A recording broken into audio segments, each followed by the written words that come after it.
Assalamu alaikum. How are you, my brothers and sisters? Before we start, okay, Bismillah. Let us remember what is our initial intention, inshallah, of starting all of these things, yeah? It's not to spend some time. Maybe I see you see me, but it's not the initial purpose. Inshallah, our intention is to be among ibad and lam. Alright? So, the first thing in order to start anything, alright, is to have the knowledge. To have the knowledge that will help you to continue your way. If you were to be born in a place, and you every day you go from the market to your house, and you know it, like you know your mother's name, and then someone come to you, he tells you when you are in the market, he tells you, you know, your house is not from that way, it's from that way, from the other opposite way. You tell him, brother, what are you saying? He will tell you, wallahi, it's from the other side. You will just do what? Pass him and continue your way to your home. So this is the benefit of the knowledge. So for us, gaining the knowledge is for us to get a clearer picture of what is our purpose in our life. Okay? So inshallah, this is the second thing we will start. So before we start this episode, whereby we will go in a book written by Ibn al-Qayyim radiallahu anh, about a message to one of his brothers. And it's a really beautiful, comprehensive message that elevate your spirit, inshallah, to continue and have the essential things that we need to focus in this life.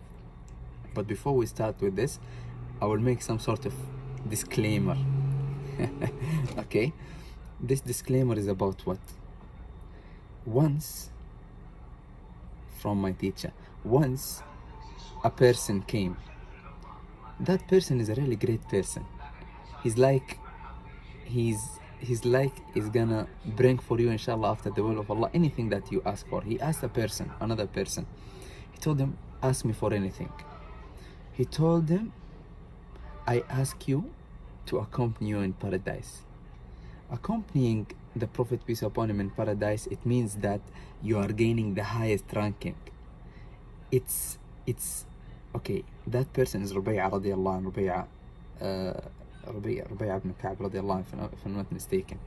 So, why this hadith, we might understand from it that this guy is leaving all the world and asking from a hereafter goal. That's one way of understanding, which is really beautiful. Another way that we look at this hadith, okay, is the strong determination by that Sahabi radiallahu anh to ask of the highest level, the highest ranking, and as this is the prophetic advice, whereby he told us, if you ask Allah, ask for the highest ranking in paradise. إذا سألتم الله فاسألوا الفردوس الأعلى, or كما قال. Okay, so this is the first perspective I wanted to look at that hadith.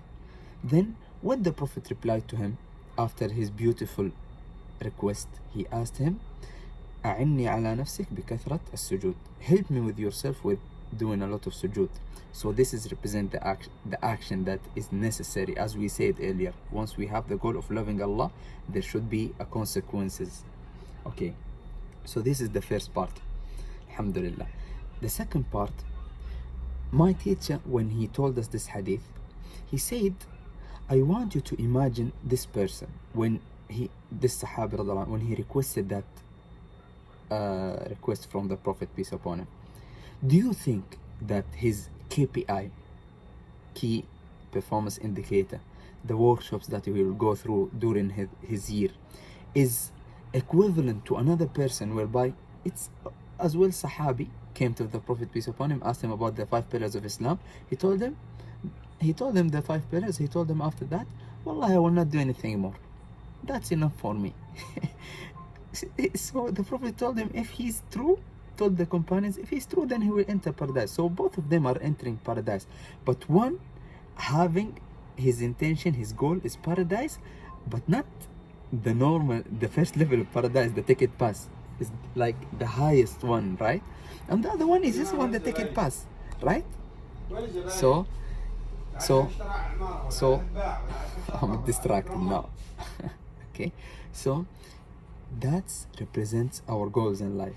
If our goal is just to pass by, having a wife, having kids, and then we spend on them, and then we die, it's like entering paradise with the passing ticket. But however, if our goal is to live in this life and have a legacy for Allah's sake, as He made us Khalifa to spread goodness all over, then that's the first thing. And those who really deserve to be ibadan lana. But first, there is consequences. The second part, after we say this introduction, with all this being said, okay, that's a way for us to understand when the Prophet, peace upon him, said, أشد الناس ابتلاء الأنبياء. The people who will be facing the hardest workshops to go through to prepare them are the prophets. Then والذين يلونهم أو كما قال الرسول, and those who follow them, who follow their lead. Why? Because they have such a strong goal. They will go through workshops that are not planned. Allah didn't plan it to the others, because the others just wanted the ticket pass, right? And the completion of hadith without any philosophical ideas is that the Prophet said that حتى يمشي يعني هذا الشخص على الأرض بدون أي خطايا. So until that guy with all of these workshops will be walking on this earth without any sins, and without any sins, that give you the level of being ibadan lana, whereby you see with Allah's eyes, and Allah, you will be within the circle, the closest circle of Allah, and He will use you إذا دعاني استجبت. The hadith, I forgot it right now, but the hadith that we said, وما زال عبدي يتقرب إلي بالنوافل حتى أحبه, that my servant is still progressing with all of these extra acts until I love him. So we want that level. So this is the disclaimer I wanted to say, that to end it, the first point was what is Allahumma salli ala Muhammad. The first point was what? Remind me, please. I wrote it, but now I forget it. The first.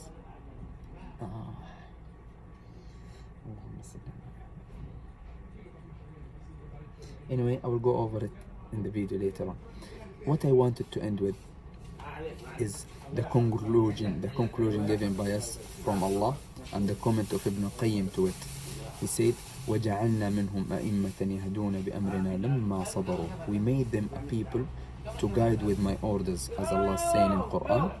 Those people who are guiding with my orders, guiding, spreading good in whatever you are doing, inshallah, that Allah wants us to do, of spreading good. لما the conditions, the first one, لما صبر, when they continue to be firm and have patience to get their goals, inshallah, to achieve their goals.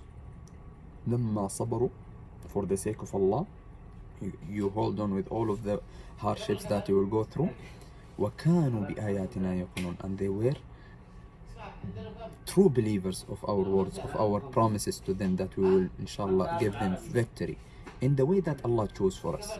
We don't choose for ourselves, Allah chose for us. But our weapon here is patient, consistency, and وكانوا بآياتنا حسن الظن بالله, and we continue to believe in His promises, inshallah. And that's logical. Even non-believers, they believe in this thing. If you go to any motivational video, you say you need to be consistent, you need to be patient, you need to hold on to your goals and whatsoever. And subhanallah, that's the best blessing that Allah gave us.